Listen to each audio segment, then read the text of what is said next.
اس وقت جو دنیا میں کشمیر میں، پاکستان میں، انڈیا میں، یا جو ہے عراق میں، یا دنیا میں جہاں پر بھی رسول اللہ صلی اللہ علیہ وسلم کے نام پر بال دکھایا جاتا ہے، یہ جھوٹا بال، اس کی زیارت کروائی جاتی ہے، وہ بال ہے ہی نہیں، جبا قبا کچھ نہیں رسول اللہ کا۔ اگر یقین کے ساتھ، دعوے کے ساتھ کوئی پروف دے دے کہ رسول اللہ صلی اللہ علیہ وسلم کی چیز ہے تو اس سے آج بھی برکت لے سکتے ہیں، لیکن اپنی جگہ یہ حقیقت ہے کہ رسول اللہ صلی اللہ علیہ وسلم اس دنیا سے چلے گئے اور آپ کی کوئی چیز دنیا میں باقی نہیں ہے۔ افراد اور شخصیت سے بھی برکت لے سکتے ہیں، لیکن یہاں تفصیل یہ ہے کہ صرف انبیاء سے برکت لے سکتے ہیں، انبیاء کے علاوہ اور کوئی ہستی باعث برکت نہیں، یعنی اس سے ہم برکت نہیں لیں گے، انبیاء سے، رسول اللہ صلی اللہ علیہ وسلم سے برکت لے سکتے ہیں، آپ کے بال سے، آپ کے لباس سے، آپ کے برتن سے، آپ کے بستر سے، آپ کی چیزوں سے، آپ کے پسینے سے، آپ کے لعاب سے، آپ صلی اللہ علیہ وسلم سے ہم فیض لے سکتے ہیں، آپ سے برکت لے سکتے ہیں، آپ سراپا باعث برکت ہے،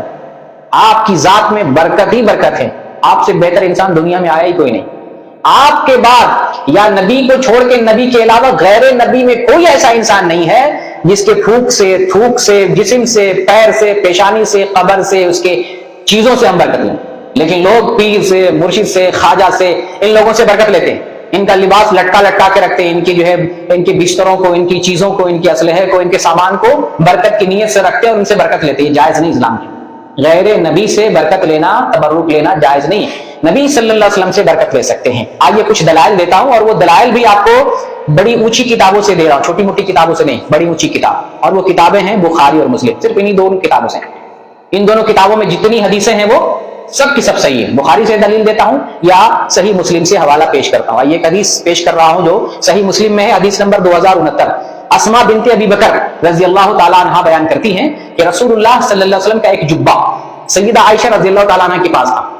حدیث غور سے سنیں، رسول صلی اللہ علیہ وسلم کی ذات ہمارے لیے نہایت بابرکت ہے، آپ کی ذات میں برکت ہے، آپ کا طریقہ ہمارے لیے سب سے بہتر ہے، تو جو آدمی رسول سے برکت لے، رسول کے طریقہ پر آئے، رسول کی سنت کو فالو کرے، دراصل وہی سچا مسلمان، وہی سچا مسلمان۔ تو صحیح مسلم میں ہے، اسماء بنت ابی بکر رضی اللہ تعالیٰ عنہ بیان کرتی ہیں کہ رسول اللہ صلی اللہ علیہ وسلم کا ایک جبہ، ایک لباس سیدہ عائشہ کے پاس تھا۔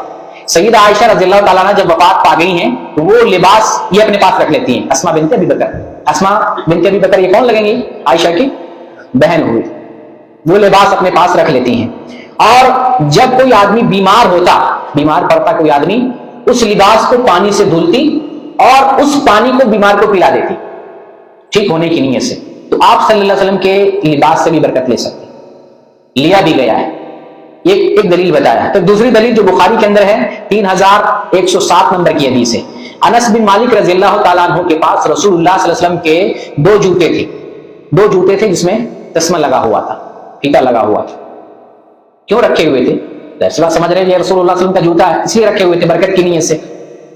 ایک تیسری حدیث بیان کرتا ہوں جو بخاری میں ہے، 170 نمبر کی حدیث ہے، ابن سیرین، یہ تابعین میں سے ہیں، ابن سیرین، وہ بیان کرتے ہیں عبیدہ سے، وہ کہتے ہیں کہ میرے پاس رسول اللہ صلی اللہ علیہ وسلم کے کچھ بال ہیں، یہ کیوں رکھے ہوئے ہیں؟ سمجھ رہے ہیں کہ برکت ہے اس کے اندر، رسول اللہ کی چیز ہے، رسول اللہ سے جو منسوب ہو جائے اس کے اندر برکت ہی برکت ہے۔ ابن سیرین کہتے ہیں کہ میرے پاس رسول اللہ صلی اللہ علیہ وسلم کے کچھ بال ہیں، یہ بال میں نے انس بن مالک رضی اللہ تعالیٰ عنہ سے لیے۔ انس بن مالک کون ہے؟ رسول اللہ صلی اللہ علیہ وسلم کے خادم، آپ کے ساتھ 10 سال زندگی گزارنے والے، خدمت کرنے والے۔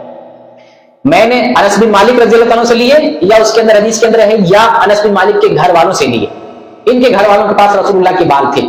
تو جن سے بیان کر رہے ابن سیرین عبیدہ سے، عبیدہ کہتے ہیں، دیکھیے اب آپ بات سنیں، وہ کہتے ہیں کہ اگر ان بالوں میں سے ایک بال بھی میرے پاس ہو جاتا تو دنیا اور دنیا کے اندر جتنی دولتیں سب سے بڑھ کر ہو جاتا۔ یہ بخاری حدیث بتا رہا ہوں، کچی نہیں ہے، کچی روایت نہیں بتا رہا ہوں، کہ اگر ایک بال بھی میرے پاس ہو جاتا تو دنیا وما فیہا کی ساری دولتوں سے بہتر ہو جاتی۔ اچھا آپ کو بتاتا ہوں کہ انس رضی اللہ تعالیٰ عنہ کے گھر میں بال کہاں سے آیا۔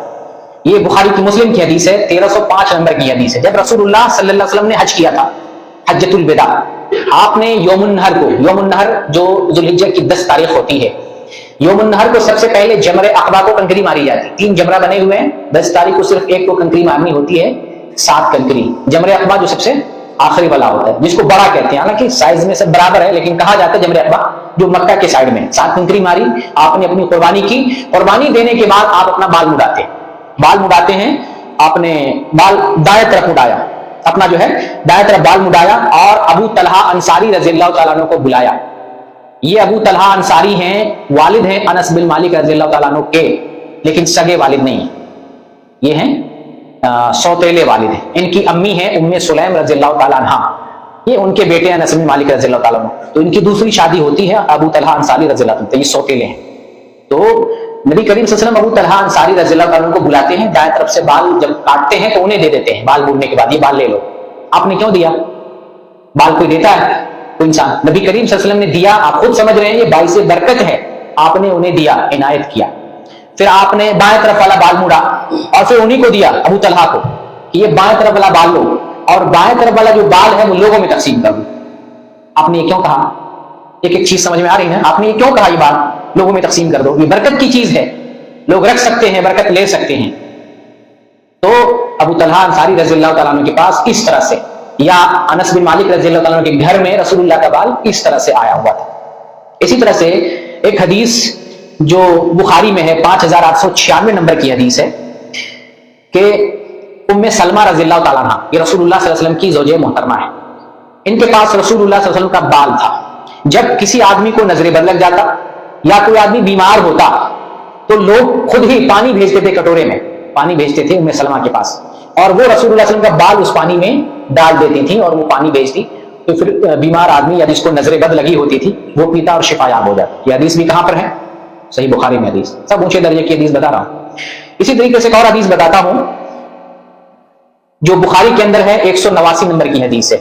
اس حدیث میں ہے کہ نبی کریم صلی اللہ علیہ وسلم جب وضو کرتے تو آپ کا وضو کا پانی لینے کے لیے صحابہ ایک دوسرے سے لڑائی کرتے، جھگڑتے، میں لوں گا تو میں لوں گا، لینے کے لیے پل پڑتے، پانی نیچے نہیں گرنے دیتے تھے۔ تو یہ چند دلائل بخاری اور مسلم کے حوالے سے بیان کیا میں نے کہ رسول اللہ صلی اللہ علیہ وسلم کی ذات سے اور آپ کی ذات سے منسوب جو چیز ہے اس سے برکت لے سکتے، اس میں کوئی شک نہیں، اعلیٰ درجے کی حدیثیں اس بارے میں موجود ہیں۔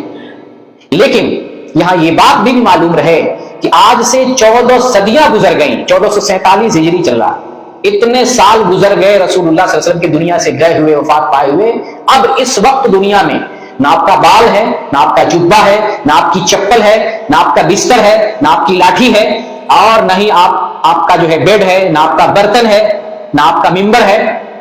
آپ صلی اللہ علیہ وسلم کی کوئی چیز دنیا میں اس وقت نہیں۔ آپ صلی اللہ علیہ وسلم دنیا سے وفات پا گئے اور زمانہ لمبا گزر گیا، اتنا لمبا زمانہ گزر گیا کہ آپ کی کوئی چیز نہیں باقی، حتیٰ کہ ممبر بھی نہیں۔ ایک زمانے میں آگ لگی، ممبر بھی جل گیا۔ رسول اللہ صلی اللہ علیہ وسلم کی جو انگوٹھی تھی جس میں محمد رسول اللہ لکھا ہوا تھا، یہ ابو بکر کے زمانے میں موجود، عمر کے زمانے میں موجود ہے، عثمان کے زمانے میں آیا تو کنویں میں انگوٹھی گر گئی، وہ بھی پھر دوبارہ ملی نہیں۔ اور آپ بستر کتنے دن تک رہتا ہے؟ بستر، بال، کوئی چیز۔ تو دنیا میں رسول اللہ صلی اللہ علیہ وسلم کی ذات سے متعلق کوئی بھی چیز باقی اس وقت